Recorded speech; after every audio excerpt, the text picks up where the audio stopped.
We now know the type of people that Trudeau invited to his U.S.-Canada Economic Summit.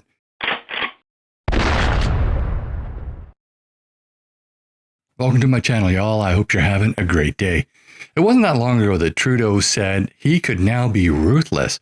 He's now free to do whatever he wants so that he can get his agenda done in the time that he has left as Prime Minister, because he has an end date, an expiry date, as it were.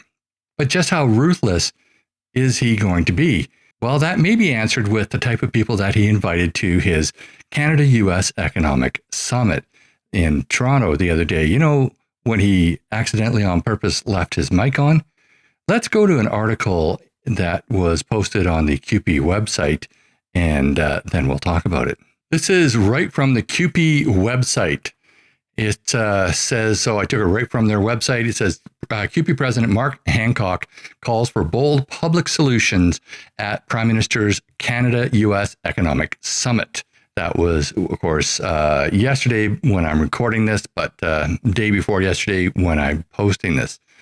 So basically, if you don't know what QP is, I think most people know what QP is. But if you don't, it represents 750,000 people, public sector employees. It is the largest trade union in Canada. When you do the math, that works out to 1.8% of the Canadian population. So that's a lot of people. I'm not sure how many, what percentage of workers it represents, because I'm not sure how many people actually have jobs in Canada, but it does represent 1.8% of the population. He says, when our jobs and our economy are under threat from billionaire oligarchs in the U.S., the answer isn't just to hand over the keys to billionaire oligarchs in Canada. I'm not sure what impression he has about who actually runs the economy. Of course, big business runs the economy. Of course, that is a thing, but you need big business because you need jobs. If you don't have jobs, then people don't work, don't earn anything. But he does have a solution for that later that, well, kind of shows his political leanings. He goes on to trash Pierre Poilievre and the four frontrunners in the Liberal leadership race because he says that they want more corporate handouts, want to give out more corporate handouts, but they also want to cut federal spending on vital services such as healthcare, education, and municipalities. He says this moment requires us to protect things that matter most, not sell them out with more of the same failed right-wing policies that harm workers and communities. Now, I'm not sure where he's getting this idea that Canada has right-wing policies, because even Pierre Poilievre is a centralist. We've been working under left-wing policies forever. So maybe, if we're in this much trouble with the left-wing policies, maybe we should look at right-wing policies. So, I think he's kind of out to lunch there. Of course, we need to spend things on health, education, et cetera, but we need those sectors to be accountable for the spending, because the spending under the Liberals, there was no accountability. It was just give money here, give money there. And they always bragged about how much money they were giving out. They never, talked about the outcome, the results of giving that money out. They just said, oh, we're throwing money here, we're throwing money there. Hey, if you're putting money into something, tell us what benefit we're getting from it. And of course, I do agree that we shouldn't have corporate handouts because I believe in the free market. I don't think corporations should get handouts. If they can't make it on their own, if they don't have a good business structure, then they should fold. But that's just me, because I guess I'm one of the right-wing dudes he's talking about. So QP is calling on the federal government to Trump-proof Canadian jobs and the economy by providing income supports to workers through the EI Work Sharing Program, expanding training supports, and establishing a youth job guarantee. A youth job guarantee. Well, what does that mean exactly? You want to give all youth a job? You want to guarantee that they get a job? How are you going to do that? And unless you create jobs out of thin air from the government. So the government makes all these jobs and just gives them to people regardless of whether they're qualified or not. No, that's a terrible idea. That's a terrible idea. Like, you cannot guarantee a job. People have to work for a job, and they have to be qualified. They have to want to work and, want to build up their qualifications to get a job. That's called the free market. That's called capitalism. And that's the only system that works. Socialism doesn't work. Sorry to have to tell you that. CUPE is also calling on the Canada Infrastructure Bank to use the $22 billion at its disposal to shore up public ownership of key transportation and energy infrastructure. Now, that's kind of scary to me. Basically, he's saying that we should use all of these billions of dollars to buy out private interest in transportation and energy infrastructure. So he wants to nationalize those two sectors of our economy. That's a horrible idea. Public sector just doesn't do as good a job as private sector. They never have, and they never will. The private sector does things cheaper and more efficiently. Why? Because they're not guaranteed taxpayer funds to do it. They have to do it. Basically, it's supply and demand. Can we afford to do it? And they do it. So I think that's a horrible idea. And it's communism. That's my impression. Anyways, that's my opinion. Canada must also develop public manufacturing in sectors that benefit us all, like pharmaceuticals, and put emergency nationalization of industries critical to the national interest on the table if they threaten relocation to the U.S.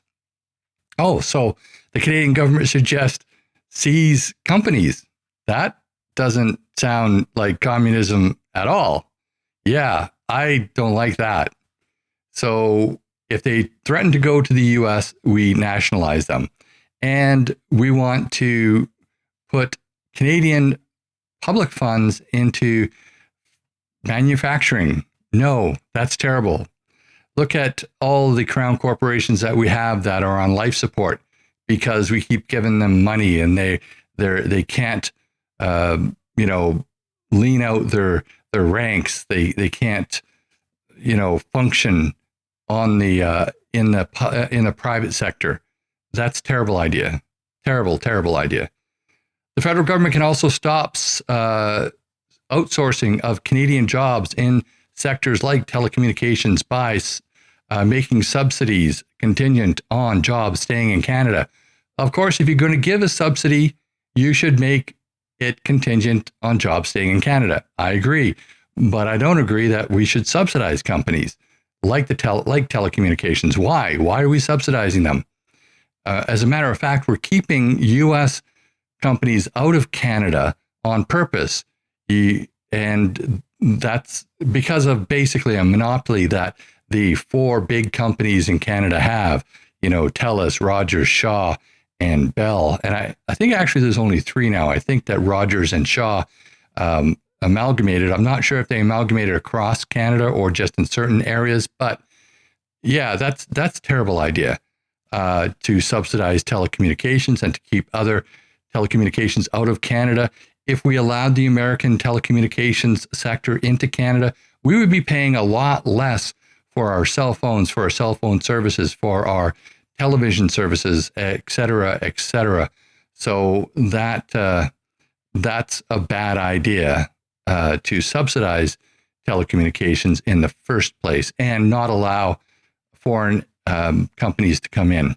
Then, for whatever reason, he brought up UNDRIP, the UN Declaration on the Rights of Indigenous Peoples, and the Jay Treaty. Now, I'm not sure why he brings these two up. I do know that the Jay Treaty doesn't apply to Canada because it was an agreement signed back in 1892 between the British and the U.S.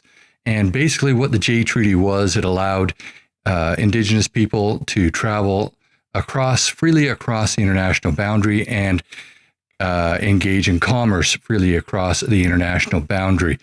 However, when Canada became a country, it did not recognize the Jay Treaty, and it did not codify the Jay Treaty. I know this because several decades ago, when I worked for what was then Canada Customs, we just wouldn't allow people automatically across the border who said they were coming in because of the Jay Treaty. Would tell them Jay Treaty doesn't apply. You have to be eligible to enter Canada like everybody else. So if you're not, then the Jay Treaty doesn't get you in. Now, I did Google this after just prior to making this video, just to make sure that things hadn't changed, and they haven't. So the Jay Treaty doesn't apply to Canada. UNDRIP Canada didn't agree to that at first, but it did sign on to it later, but with a proviso, and it's not legally binding for whatever reason. So I'm not sure why CUPE is bringing this up. It seems kind of weird that they would get into these two areas. Maybe, I just don't know why they're bringing it up. But that, yeah, he brought it up for whatever reason. So going through this article and listening to or reading what he had to say, this is quite scary that somebody in Canada would be so pro what I refer to as communist kind of outlook and what he wants to do here. So he wants to nationalize companies, wants to seize companies, and he wants all of this support from the government. Yes, he's a trade unionist who represents 750,000 public sector employees, but this is actually quite scary if the government wants to go ahead with this. And as we know, Trudeau said that now he can be ruthless because he has an end date. Well, what does that mean? Is he going to, adopt very radical ideas like this and, do whatever he wants in the last 60 days of his prime ministership? That in itself is quite scary because he's basically said he's going to do whatever he wants to do. And now that he's had this economic forum, or this economic summit, as he's called it, why would you have that summit if you're not planning something very radical? And this is very radical. But that's just my opinion. I'd love to know what you think. Put your comments down below. And while you're at it, please like this video, share with your friends and on social media. And if you haven't already, please subscribe to my channel and hit that bell notification so you never miss another video. Also, please join me on Thursday evenings at 6 p.m. Pacific time for my live stream, where you're invited to join in on the conversation. And that's on YouTube and Rumble. Also, if you live on Vancouver Island and you want to get your Canadian firearms license, also known as a PAL, I teach the required courses. So if you'd like to take a course from me, there are links in the show notes of this video to my website where you can sign up for one. Thanks for watching, and I'll see you in the next video.